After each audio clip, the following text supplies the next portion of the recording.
Hello, everybody, and thank you for coming to. Is that too loud? Okay. Thank you for coming to the Trajectory podcast, streaming live podcast. My name's Scotty Carlisle, Jake Tamara. and today I have to introduce you first because I've known this dude for he's a mobster, as you can see. But I've known Jamie now for at least how many years is it been? Since 2012. Yeah. So 13 years. 13 years, yeah. Wow. Yeah, man. Okay, so we've known each other for long. He was actually my trainer. So, and that was back in the day. You've kind of slackened, dude. It's I been mean- different lifetime back then.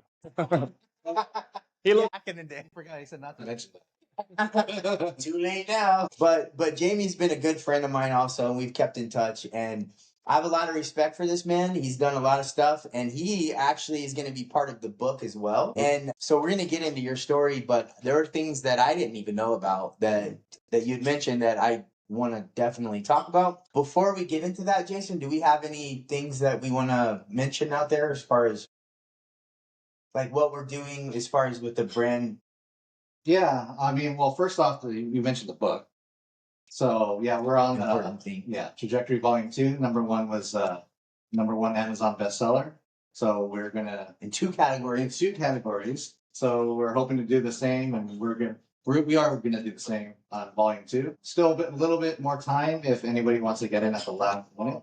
But yeah, we're going to be rocking and rolling pretty shortly with that. And yeah, you mentioned the personal brand mastermind group.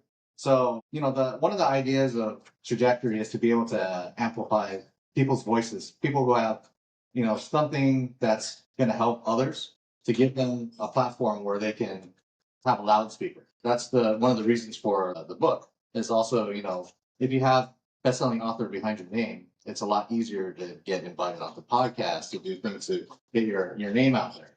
But the other thing is your personal brand, like solidifying what your personal brand is, tying all your social media, make sure it all aligns, and then actually staying accountable, actually doing the posting and your work. So we have a mastermind group, and if you want to join it, it's free. Every Monday at 12, we meet, keep each other accountable, talk about our wins, our losses, what's working, what's not, talk about strategy, and then help each other grow. So we have a Telegram group where we help each other engage each other's posts. You have something that you want to share and you want to get out there, make sure everybody likes and follows and comments. So it really should just boost everybody up and give them that pedestal that I was talking about. Yep. Awesome. So I guess that being said, what the whole thing that we're doing here is to try to help the trajectory of other people's lives. So in doing that, from time to time, we all get our asses kicked in one way or another. Sometimes emotionally, sometimes mentally, sometimes physically, sometimes spiritually, right? We're struggling with different things. But the idea of what we're doing is to talk about things and make connections to help the trajectory of other people's lives, however that is. And I think one of the secrets is, yes, so we have people like you that come and have a story that share, people can glean some insights. But the secret sauce is that when people are in a position to help others, that is the secret to trajectory. If you can help somebody else, it's like, it's the secret. It's the secret of having a satisfied life because you can help somebody. And anyway, giving is better than receiving. So that being said, Jamie, so you were a trainer. That's how I first met you. Right. What led up to that? I guess let's just start there. What led up to you being a trainer? I became a trainer through the sport of arm wrestling. Kind of a weird way to say it, but because I joined the sport of professional arm wrestling in 2005, it made me want to have a career in health and fitness. I used to be a gym rat in my college years, and I kind of lost sight of that until arm wrestling. Then I had a reason to train for something, right? So when you're done playing sports, if you don't have a reason to get in the gym, it might kind of fail, right? I'm guilty of that my later years. So that's what brought me to being a trainer. And then I couldn't just stay there. I had to go up or do something different and eventually for myself. So that's where it started.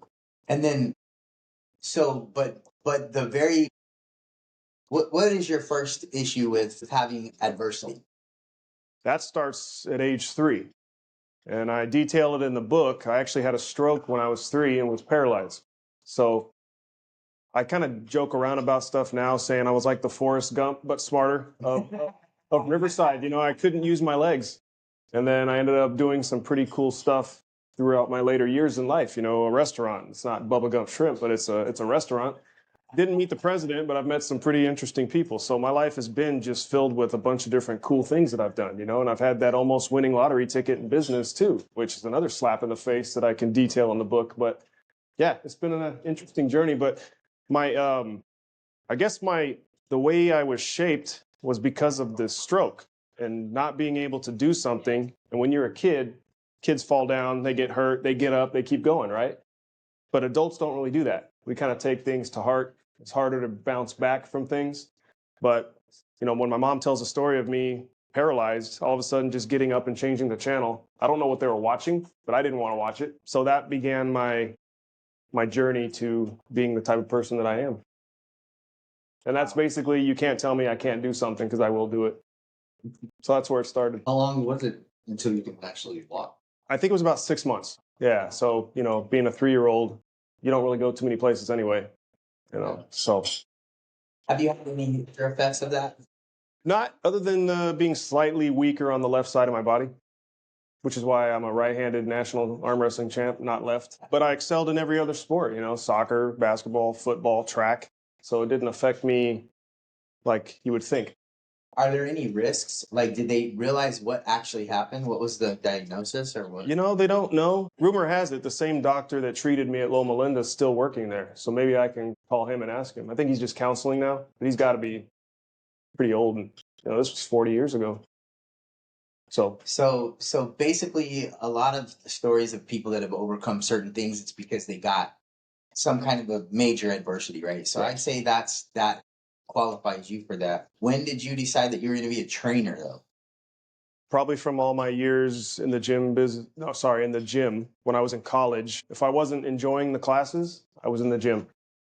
And I didn't end up using my degree per se until later in life. But yeah, I just decided to go into the gym. And if I didn't like the class, I was in the gym. So I gained all this knowledge, got my network moving.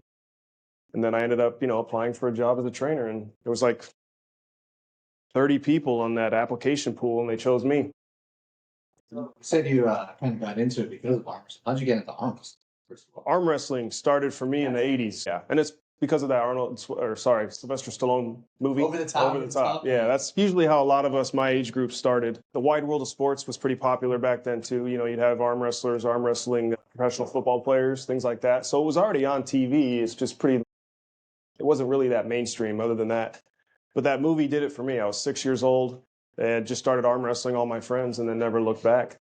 So yeah, I'm not a 40-year professional, but I've been arm wrestling for 40 years, I guess. Damn, dude. Yeah. And obviously, you had a lot of contacts from being. There's a lot of interesting folks, I imagine, doing arm wrestling. I've met people from all over the country, all over the world. I mean, I could call somebody in every major city and say, hey, pick me up from the airport, and I have a ride or a place to sleep, you know. So that was kind of cool. That whole network thing and you find your tribe, that's kind of what kept me going in arm wrestling because, you know, after a while, your body starts to hurt and you don't want to do it as much, but the community is where it's at. Are you still arm wrestling? Yes, we're part of the World Series of Arm Wrestling TV show, which is now on Amazon Prime. So it's pretty cool. We'll have a TV show on Amazon Prime or Prime Video, and then we'll have a book on Amazon Prime. So double threat. Awesome. It's good timing. Awesome. That is good timing. Yeah. For all of us. When's the release of that? They just released season 1 a week ago. We filmed it 2 years ago. And you guys know that things take forever in the film industry. So we traveled all over the country filming the first season. We just filmed last season, last year. And that one will probably be another, year or two out. Yeah, look for it on Prime as well. That's badass. Dude. Pretty cool, yeah. Yeah. So also now arm wrestling, so you've had some success there, but what as far as business-wise, entrepreneurial-wise? Okay. So after a while, being the type of person I am, I didn't want to work for people anymore. You reach a certain level in the gym business where you can't go any further. Okay, I'm done. But I still loved fitness, so arm wrestling kept me in it. But anyways, I would say I started my first business because of arm wrestling directly. So when I talked to teachers and people that I knew from my childhood that told me stop arm wrestling, it's like, well, I created a business. I became a professional athlete. It's not a mainstream sport, but I managed to have some fun with it. And I created a business because of my network in arm wrestling. So when I was running a nutritional store, and I use the analogy of why make pennies for someone to make hundreds when you can make thousands, I decided, well, I'll start my own supplement company and we'll name it after my nickname in the sport and see what happens. I didn't think I'd have 36 distributors nationwide after 3 years being in 4 countries, almost in 6. And then the pandemic hit. So that's another book. But yeah, for being somebody who's not rich and famous, I managed to do something from nothing. What was your nickname? The Natural. So we called the supplement company NatFit. Simple. I'm terrible with titles. Even my wife named our kids because I'm just terrible. I can't even think of a name for the chapter of my book.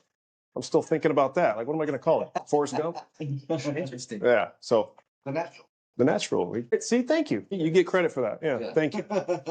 We'll He does call it that a lot. I can imagine. That's why you two are friends. Yeah, one of the reasons for sure, man. Yeah. So with NatFit, and by the way, I've tried it, and it's protein powder, branched chain amino acids, Everything. We pre-workout. because I had to put it on pause when I got into the restaurant business. Long story there. But we had protein, we had thermogenics, joint supports, which is good for arm wrestlers and old men like us. Fruits and greens, women's multivitamins. We had it all. Protein. I had 8 flavors of protein. Glazed donut was our first. Glazed. Man, yeah. I think I was the first one to do glazed donut. Now I see it everywhere. Blueberry muffin. It was fun. Just creating flavors. And then what made you Pre-workout. What made you decide? Okay, so you have the NatFit. Okay, I understand COVID happened, screwed a lot of people up, and then you have this opportunity. How did it present itself? One thing I've always learned is I can spot opportunities, and I always take advantage of them. So, a nostalgic restaurant in my hometown was falling. It was struggling for about a decade or two. They say the 3rd generation usually ruins a business. Now, I don't know if that's true or not. You can ask my grandkids. But, I've been going to that restaurant since the 80s. It's been there since the 60s. We noticed it was struggling. I saw a GoFundMe on Facebook, and I'm like, what the heck's going on with this? So we went in. A partner of mine, he's actually my friend from across the street growing up. So we're 2 local boys that went and saved a restaurant in the community. It was just an opportunity. We were just going to help. But we ended up taking over and made it our own. You had some issues, though, in order to do that, right? It wasn't just like, oh, here's the business, run it, right? I could write a whole book on that whole process. I mean, owning a online supplement company with distributors and licenses, that was easy compared to buying a restaurant, and especially an old one in an old building and in California. Oh my God. So I'm glad I didn't write that book with you last year because I was so angry at the situation. Yes. I had to do a lot of rear end kissing. Yes, man. Yeah, the hoops you have to jump through with different, zoning. And all we did was take an existing restaurant, create a different tax ID so we didn't inherit any of the debt. But they see that as a new business. So they're going to nickel and dime you for everything, right? Yep. But other than that, the community responded real well. So it was a blessing. Everybody wanted the restaurant to stay open. So we did that. And I have no restaurant experience other than washing dishes. So what was the biggest shock to you with that in that business? Besides the permitting and the time frame and the health department and all that crap. Like the actual business, brass tacks. I was in Palm Springs in December, and I spoke with a gentleman who owned a restaurant or 2 out there. And I told my wife at the time, I just saw this guy work in the room. I'm like, he's the owner. She's like, how do you know? I said, watch. And I looked it up on my phone. Sure enough, he was. He was mingling with the guests. And I'm like, I'm a natural person that's extroverted. I like to mingle and meet people. So if all I have to do is be the mayor of the place and run the accounts, cool. So I didn't think it would be that social for me. But I brought people on to run it. Like, we have a general manager. She manages the staff. Staff's mainly women, young women, so I don't want to be there. I had to deal with that with the gym business, and it's just, you don't want to be around too many women too long. It's just, they go crazy. So, yeah. But yeah, it's been fun so far. Oh, we could go in different directions with that one. I know, right? Yeah, that's a whole other book. That's a whole other book, yeah. What about as far as the food and like ordering? And then, as far as, okay, obviously you got to get people into the establishment, right? Right. That's number one. But in order to do that, you're trying to figure out, how do I do that? they already had a menu, so you guys were thinking about different ways in order to improve or. Right. So being that it's been around for 60 years, the old guard of customers still come in. That's their spot. I hear so many stories of people from high school that would ditch school to go to that restaurant in the 60s. We just served a party. It was this young lady, I say young lady to everybody, she's 85 years old. She was part of the first graduating class at my high school. They come there every Monday. So if you can imagine 60 years of customers, happy ones, want to keep this place open. The drawback was my generation got sick and tired of the place closing. It was never open. They had all these issues. So we just stopped going. The younger generation doesn't know about it. So that was our job, is to round up the youngsters to come in through various means. I'm friends with a lot of teachers. That helps. My wife's a teacher. So we know of a lot of people with the school districts that can convince people to come in. But then, you're the marketing guy, so I'm sure you can vouch to all that. I mean, we do like specials for kids. You bring in your report card, give them a free meal. It doesn't cost us anything, right? So that gets families to bring in their children. And then little things like that. Filming an arm wrestling TV show there doesn't hurt. Car shows in the parking lot. We're doing a paint and sip night for the ladies in a few weeks. So a bunch of different low-cost marketing, because we haven't had a budget the first year for marketing, but we need to step up our marketing game, that's for sure. So maybe you and I can chat. How did that arm wrestling show come about? Let's see. I've been a part of several major leagues that have been on TV. The Ultimate Arm Wrestling League. That was fun because we had Bruce Buffer calling us to the stage from the U.S. I get the chills thinking about that still. Hearing that guy's voice call you to the stage is amazing. World Arm Wrestling League was big for a while on ESPN, and then COVID kind of killed that one. So they started to push things onto streaming platforms instead of ESPN, because so many people don't watch TV anymore, but they're on their phone. So streaming platforms is where it's at. And then one of my friends who's a TV producer, he said, you know what? I've been around arm wrestling 10 years. I think I can help. So he created the league. And now we're on the 4th season of the league, the 3rd official one. The first one was a pilot. And yeah, money's better now. And the hard part for me was traveling 6 weekends in a row last summer. I got 3 little ones at home, a business I was trying to keep going, another business that was kind of going under. So last year took a lot of stress toll on me. That was rough. When you're in that situation, obviously you were a trainer for a while. Yeah. So you were and then you had, the NatFit whole product line, right? Mhm. Knowing and being an entrepreneur, is there little bells going off saying, shit, I'm not working out. I'm not eating right. I'm not like, did you have those kind of scenarios? Absolutely. And then how did you reconcile it? As a trainer, well, you remember, because as a trainer, this was kind of a saying amongst all trainers. It's like, if whatever's going on in your life, go work out, go to the gym. Your dog ran away, go to the gym. Your house burned down, go to the gym. It's good for your mental, right? Not just the physical. However, do we always practice what we preach? No. So I was the first victim of me not doing what I've been telling people to do, right? It's like, oh, I'm sorry that happened to you with work. Go to the gym, you'll feel a little bit better. It's not going to solve your problem. But becoming as stressed as I was, and from arm wrestling now becoming a job, because I was appointed the director of athlete relations, and I was supposed to go to all the events. It became a job, and I didn't want to work out. So I wasn't working out for fun. I wasn't working out for my hobby. I was working out for a job. And I'm 40-something years old. I don't want to do that. I want to eat sandwiches all day. Yeah. So that was a struggle, and that was an issue that I knew better to keep exercising, but I didn't. So because I have that same issue, right? I know that I should be going to the gym. I know I should be working out, but I'm not doing it. And then tomorrow I'm not doing it again. And then the next day I'm still not doing it, right? So at some point I'm going to pull my head out of my ass. I keep telling myself, and then go to the gym. But I'm just wondering if there's any like secret sauce in order to actually make it happen, As a 25-year fitness guy, I don't have the answer. It's just, you got to get up and do it. Do you think at least if you're preparing for something like you're competing, right? Yeah. That would be like, because you like to compete and stuff. Yeah. Like, so if you start competing again at like jiu-jitsu or whatever, that might. You're right. And that's usually where it is. Like when I managed the nutritional store, or I was a gym manager, you meet those people that are in there because, one, I have to get ready for a wedding. I'm going on a cruise. I need to look better in my bikini, or guys just want to get bigger, or whatever the situation is. It's like, and I have told people this is find an event or a situation that you want to train for, not too far out, because you're going to lose interest, and just take those little wins, just like life.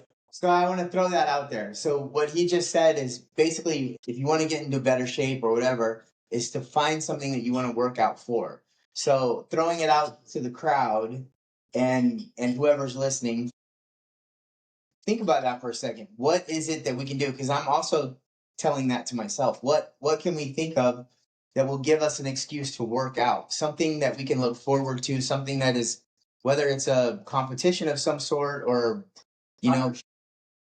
what's that? You're on the road with that. Yeah. What are you trying to? So we're having a pool party at my house called the Stang Bangin' Pool Party with Cool Boy, and it'll be interesting. Interesting. So yeah. Anyway, so are you saying I should use that to get in shape? You okay? Everybody, unless you plan, definitely wear this. He's really fit about it. That's hilarious. Yeah. No, I just felt like that was a good point we needed to emphasize, because I do think that is a secret to get people motivated, because sometimes the day to day just we fall, and then our priorities switch. It's lower on your priority list, and then it becomes a priority when it has to be, when you're sick, when you're older, you got ailments, things hurt. Then people want to take better care of themselves. You hear the story all the time. But at some point it's too late, because the things that you've waited to do now has caused irreparable damage on your body. Right. So have you ever looked into like biohacking or peptides or any of that stuff? Yeah, peptides became the biggest craze in the last 5 to 10 years. But I never marketed those. I thought about it, but at that point, the business was kind of going, You take any of them? No, got a lot of friends that take them. I need more data. I want to ask you something, because I know for sure, your success and all the stuff that you do, a lot of it stems from the competitive nature that you got, right? Yeah. So since you've been so successful at arm wrestling, what do you think was the difference between you and everybody else that's trying arm wrestling? What's that little edge that you had? I was good, okay? And I hit my stride right about 40, which is weird, right? Because most sports, you're Younger. Right. So you go to Europe, arm wrestlers peak in their 20s because they start when they're children. It's like they look at arm wrestling like we look at basketball, football, golf, or whatever you train your kids at a young age. So they say old man strength is an American thing, because our athletes that are the best are in their 50s, 40s. Some are still competing in their 60s. He's a rare one, yeah. Got off topic on that. What's the edge? What was your edge? What was my edge? I don't want to say the natural, because I was naturally good, but you have to take your gift and expand on it, right? Yeah. Being that I was relatively tall for my lighter weight classes, that helped because of my style of arm wrestling. So I was able to separate people from their arm a little bit easier. But when I jumped up to higher weight classes, you're going against guys with bigger hands, more muscles, bigger frames, and it becomes a little more challenging. I call arm wrestling a game of chess at high speed with strength. So if you're smart and quick, that helps. So I think that was part of what helped me, because I'm not the biggest guy, as you can see. And I was really good here and in the States, but on the world level, I can't beat the guys that are 150 pounds. Yeah. You go to guys from Kazakhstan, Turkey, Russia. Yeah, those are some serious athletes. Nobody. It's going to take a guy his size that's got years of experience, and it's probably not going to happen for a while unless somebody gets lucky, like Hermes Gasparini, who used to be my size, who's now 270 pounds, and he's enhanced. And that's not healthy, Devin might, maybe, if he can keep going. He's doing stuff like stem cells, and he's now competing at almost 50, like he used to in his 20s and 30s. So stem cells is another thing I need more data on, too. You have a question, Mikey? Yeah.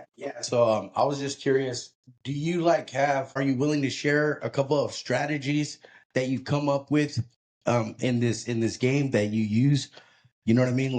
Do you come up with the strategy, and would you be willing to share them? In arm wrestling? Yeah. Oh, I'll tell you everything. The thing about arm wrestling is it's such a small community that you could be sitting next to the Michael Jordan of arm wrestling and he'll tell you all his secrets.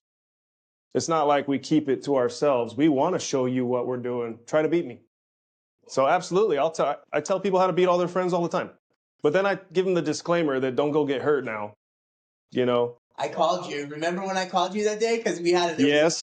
wrestling competition. I was like, oh, I'm gonna kick everybody's ass, right? And then I called and I'm like, what do I do? So tell everybody some of the advice that you gave me. Okay. So usually when you first get into arm wrestling, we tell you how not to hurt yourself because you're never going to break my arm. It's me that breaks my arm, right? So you got to protect yourself, just like in every other sport. You got to learn safety first. I was talking to an MMA guy today, and he said, yeah, the first thing you teach kids in mixed martial arts is how to fall. And I was like, you're right, because if you can't fall properly, how are you going to fall with somebody on top of you? So anyways, as far as the arm wrestling tricks, and it's technique, but you have to be strong to implement that technique. Like, I could go beat everybody in this bar, promise, unless there's a professional here, and I'd recognize him if I saw him that's better than me. But if I told them how to beat me, and if they have the right frame, they might have a chance because they're just bigger and stronger, right? But the main technique is to control the hand. So when you first think of arm wrestling, you think of going sideways. So what I show people is you go sideways, and if I apply physics and pressure going back, it stops your momentum from going sideways, right? On the flip side of that, if I go this way, you pull towards your face, you separated me from your arm. Then, see, you already know how to do it. And then, so that's a very safe technique to use. So just get people pulled away from their face. Then it becomes more complicated. Well, who loves geometry and physics? Anybody in here? Okay, so think about how many angles are in the elbow. How about the hand? Then think about fingers and pressures and rotation. That's all the techniques. There's so many of them. There's 4 major moves, but if you can implement it in a different degree as this guy who's on the same wavelength or same strength, it can be over in half a second. And it may look like I'm that much better, but he was right there. I just executed. It's an amazing sport. And it's chess, exactly. Yeah. Robert Drink started the Ultimate Arm Wrestling League that Bruce Buffer was a part of. Yeah. And I think Jonathan Hoffman. Hoffman came in from the strongman world, and Yeah. he did pretty well in arm wrestling. Yeah. So you know those guys? Oh, yeah, I know those guys. I used to work for Robert Drank, and I remember my first day on the job, they had an arm wrestling table out, and I was like, what kind of place is this? These guys are arm wrestling at lunchtime. Was that for the mortgage industry? Yeah. Yeah, so it's probably about 10, 11 years ago. Mm-hmm. And then he started, I don't know if he has it anymore. I've been detached from those guys for a long time. But being that I was like, he's investing a lot of money into this league. Robert did amazing things for the sport of arm wrestling. I was a part of his league from the start. He had a vision. He's a businessman. He teamed up with an arm wrestling legend in the sport who hosts events the last 40 years. So you get those two together, the money and the knowledge. It's amazing what he did. And, you know, he got Bruce Buffer involved. And you're right, he ran out of a facility in Huntington Beach. So we were always down there filming things. And he's not involved anymore. Like anybody who invests in a business, if it's not going kind of the direction you want, at some point you got to hang it up. If you're spending all your money, yeah. So I don't know the details. He went into horse racing instead. Did he really? Yeah. Last I heard, he got in a car accident, crashed one of his Lamborghinis or something like that, and broke his back or something. But he's fine. He's fine now, from what I hear. Yeah. Small world, huh? Yeah, it's a small world. I mean, I didn't know you were talking about arm wrestling. I was like, hey, shit, I know these guys from arm wrestling. I might have seen you. I was always down at his place. Yeah. We even went to his mortgage business and hosted events at the bar right next to it. Yep. Yeah, we were down there. Crazy. Small world, man. Yeah. And you were renting. I'm like, wait a minute, that was rent at the same time. Yeah. It's crazy, man, when I think about it. So, right? I've noticed it's more like 2 for me. People you know. Yeah. Yeah. So that day that I did call you to get the advice, I did get my ass whipped. I wonder if they knew what they were doing. Well, the thing is that you can't really, when you have somebody that is that much bigger and stronger, because it wasn't a weight class. It was like everybody. So I'm going up against somebody that was like 280, like 6'5", and it's like, I'm like, I'm going to kick your ass. fuck, that, excuse my French, didn't quite work out like that. Even if I had the technique, you know, there's a certain thing to size and strength that I couldn't do it. At some point, someone could just be too big, too strong for your technique. You're right. Yeah. And then they just look at you like, come on, little. Well, anyway. Yeah, it happens. It happens. I'm glad you didn't get hurt though. Yeah, no, I didn't. Yeah. Just my pride and my ego. Yeah, it happens to us all. But okay, so here we are today. Is there again, the whole idea of the podcast is to help people that have adversities to face. If you could sum up the adversities that you've had in your life and give advice for somebody that might be in the middle of an adversity right now, what would you say? Well, not knowing everyone's situation, my advice is always kind of in a reference to that Instagram post of a guy digging for gold and it's an inch away. He doesn't know it, but he's still digging. Then there's the other guy who's an inch away and he quits. Don't quit.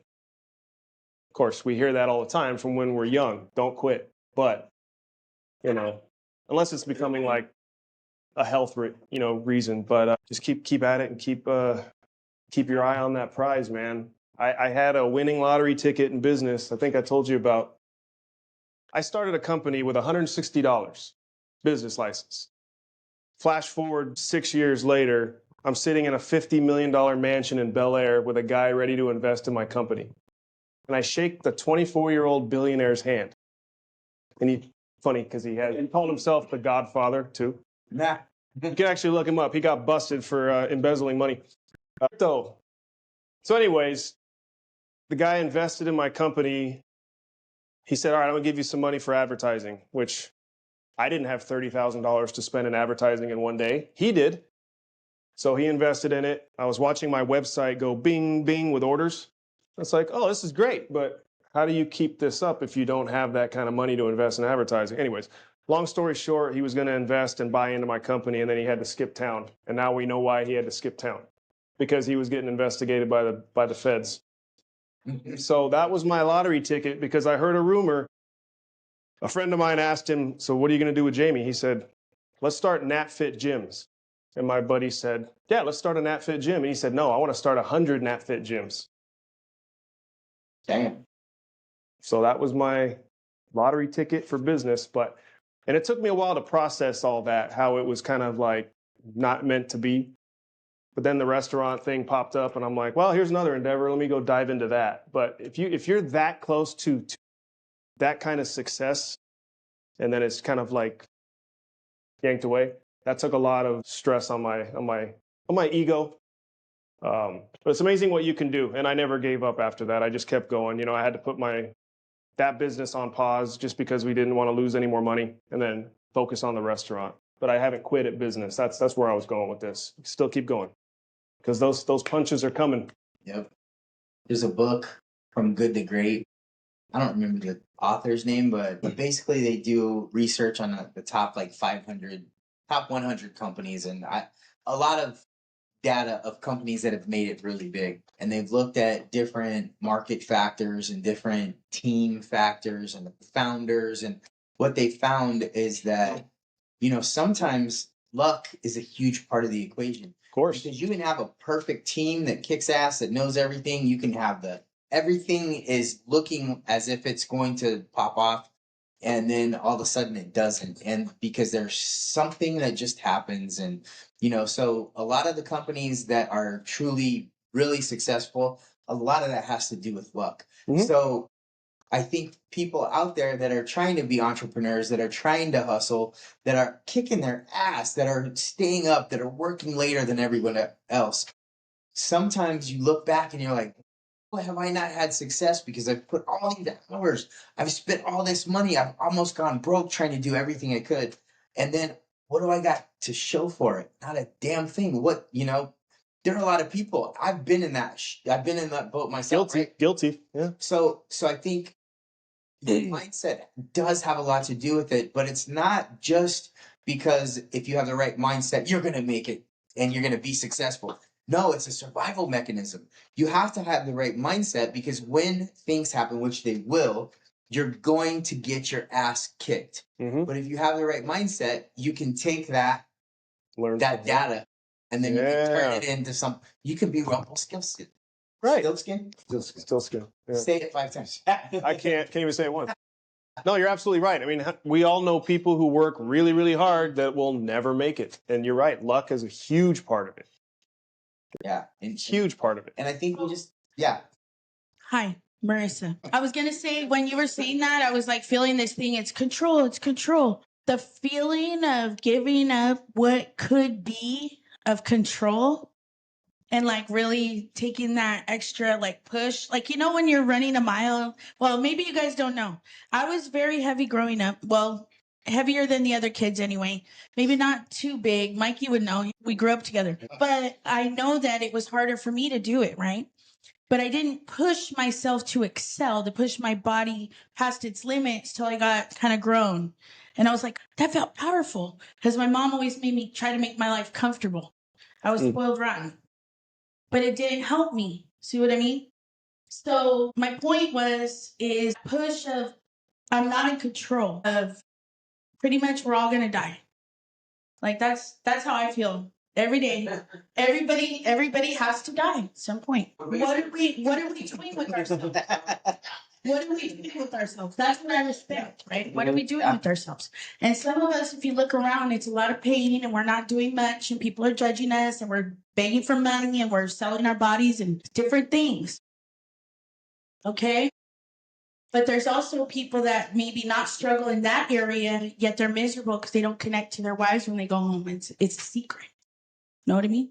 There's all kinds of despair out there. We can't judge it. But my point is to give up that control of, I have to have that faith or like that hope that something has to be better when you're at rock bottom, you know?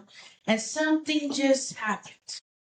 And so that's how I was feeling. It's about control because I've been a control freak forever. And when I started like letting it go and going, I'm just a flawed human being like anybody else, but I'm important just as anybody else. Some changed. So I was in tune with what you were saying, and that's what it meant to me as what you were saying. Thank you. Yeah, I want to actually, I like that because this is the way that I kind of view that too. So, you know, like you said, like it's all luck. I think it's somewhat because think of it this way. If it's like a 1 out of 100 chance, yeah, some dope might get it off the first try, right? But if you don't have that vision that you'll hit it one day, then you'll just have all this negative like energy, right? Yeah. So the thing is what she said is that's actually like if you study a lot of the most successful businesses, they've always pivoted at some point.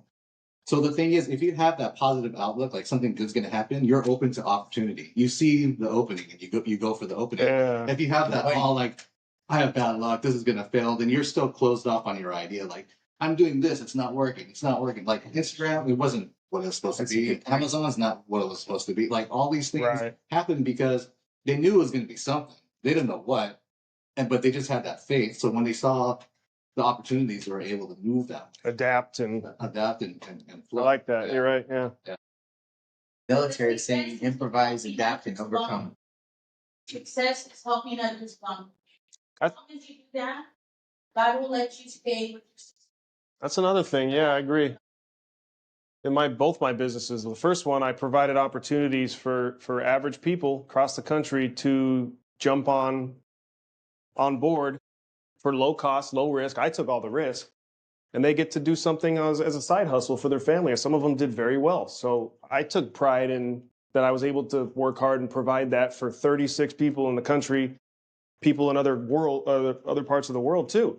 And then now I employ people at the restaurant. I'm giving people jobs and they're happy. I feel like I'm doing my part. So that was a really good point. You're right. We employ all women of all walks of life and one young man because you got to make sure that kid is a respectable man to work with women. Yeah, so we're taking care of people. It's called Antone's Italian Eatery in Riverside. It's been there for about 60 years. I haven't been there that long. Wait till you get closer, then it. Yeah. Go ahead, Sal. Yeah, I want to go back to the part about luck. Yeah, often luck is disguised as hard work. one of the things about luck is some of us, I mean, we're all blessed. Some of us are lean towards good luck, and some of us attract not good luck. What you said about pressing forward and, because you don't know where the next golden nugget is. So you got to keep heading in the right direction. You'll find the good luck as long as you keep going. Yeah. I agree. Yes. What's up, Tony? Okay, I'm Tony. How are you today? It's great hearing from you. Thank you. I'm kind of like stuck on what you had said about the arm wrestling, where the opponent doesn't break your arm, you break your arm. And I'm just wondering, it kind of makes sense, but I'm trying to see where the mindset comes from, because like you were talking about the prosperity mindset, where you were just moving right along, and you meet someone that kind of pours into you, and things just was going click, click, click. And that arm wrestling match where your arm gets broke, I mean, this person knows it's good. I got it, long going in and everything. But I'm wondering, what is it? Is it gets or mistechnique, or is it the strength, or is it that the other guy is just better and he just doesn't know it? Could be a few factors. Yeah. For example, it's never usually a seasoned professional that gets hurt because their body is trained for it. They know what they're doing. They know not to. On the flip side of that, let's say it's two people arm wrestling on a picnic bench. Okay. They don't know what they're doing. They're all separated from their body. What's the first rule of working out and carrying something close to your body? So in arm wrestling, you're here, not out here. So that's mistake number one, right? And when something stops, what do? We try to alter our body. And what do people do? They start throwing their shoulder in, and I can see it coming a mile away. And it's 99.9% of the time, the arm break is a spiral fracture here. So the bone goes like that. And that's because you're trying to turn your shoulder in the wrong direction, right? Now, there's those rare occurrences where people might have like a calcium deficiency in their bones, and that's just bad luck, right? But that's very rare that something else will snap somewhere else. But it's usually you're trying to fix something and you don't know how to fix the direction, and that's usually when you break your own arm. Yeah. But on the flip side of that, as seasoned professionals, we do have hairline fractures everywhere. So at some point, you might just be unlucky and it snaps. This happened to a couple of my friends that have been in the sport for many years. But every broken bone I've seen was an amateur or a novice, not a professional. Okay, so it's more or less technique. It's or lack thereof. Sometimes, because as a lighter guy, I can always jump up to a higher weight class. And I've done it. I had a pretty good run of winning what we call the overalls after the event, where I end up beating the biggest guy there because he's just a little tired. So you can make some pretty good money like that. So yeah, the lighter guys can always request to jump into a higher class if they want, but the big guy can't go down to the little guys.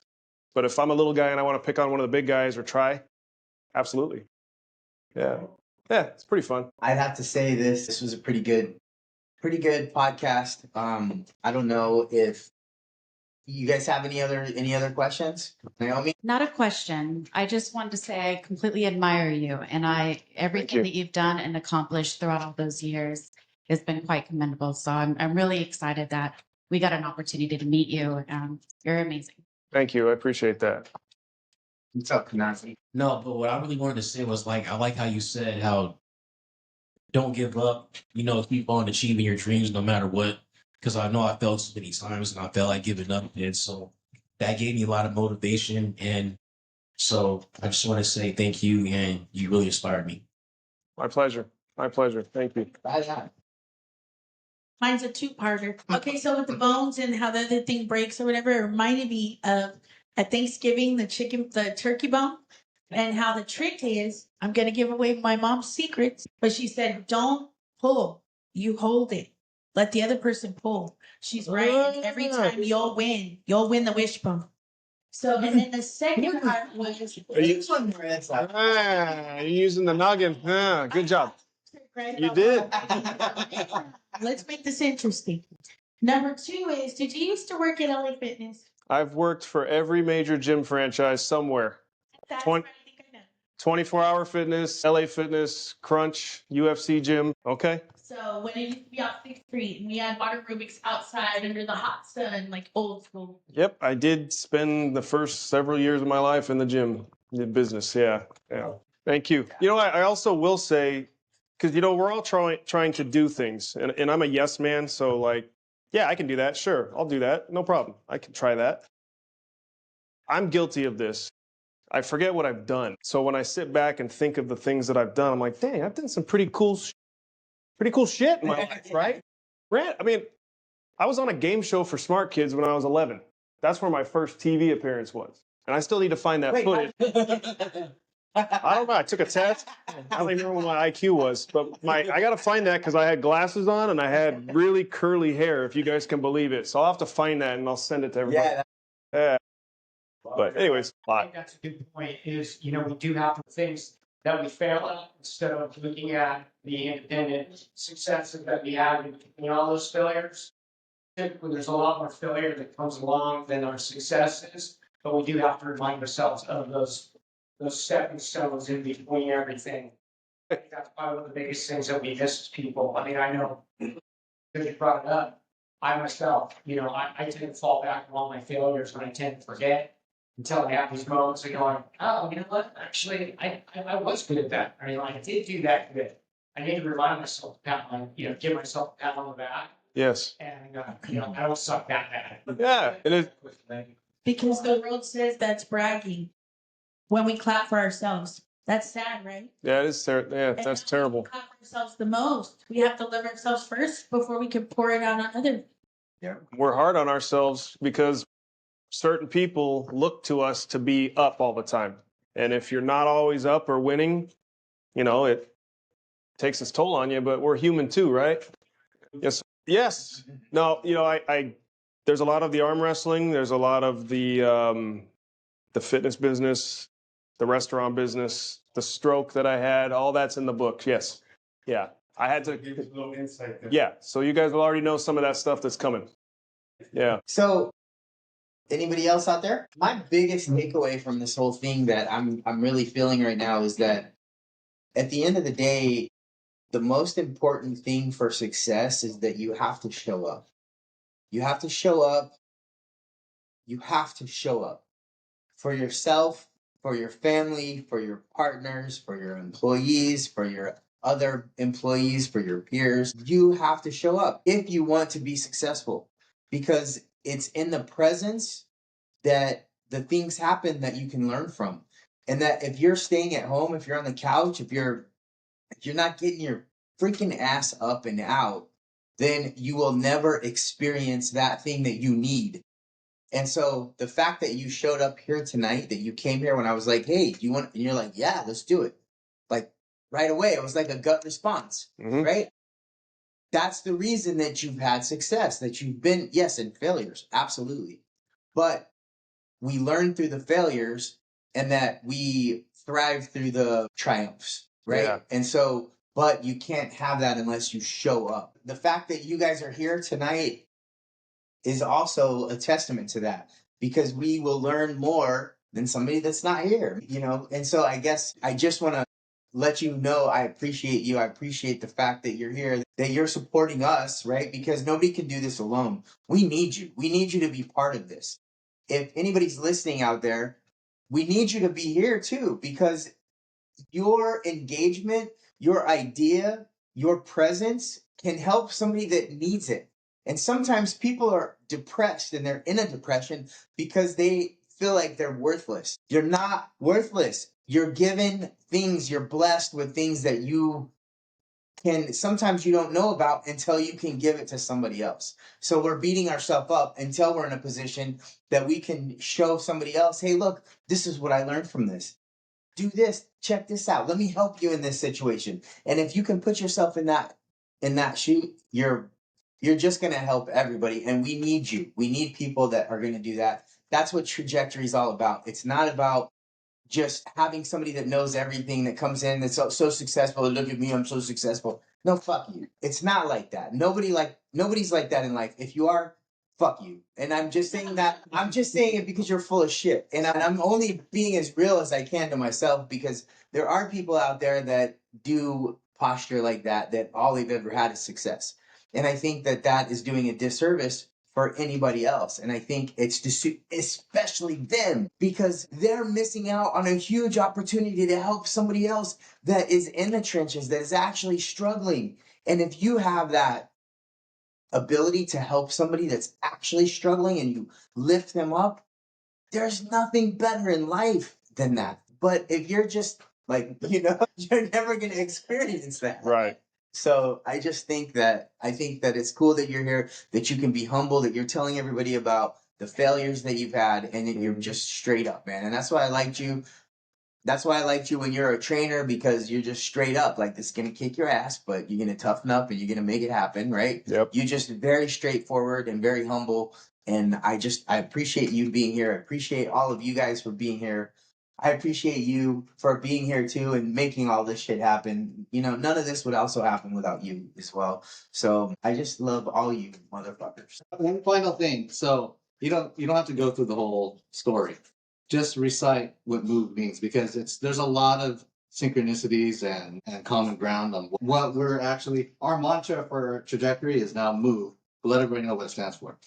So and if you guys know, you can say, so M is make a difference in other people's lives. O is offer up your time, talents, and gifts.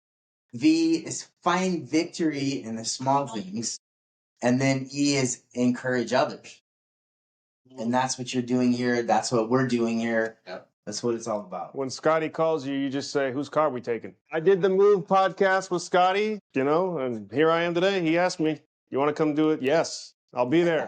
That was awesome, man. Got to meet all of you. Good time. Fucking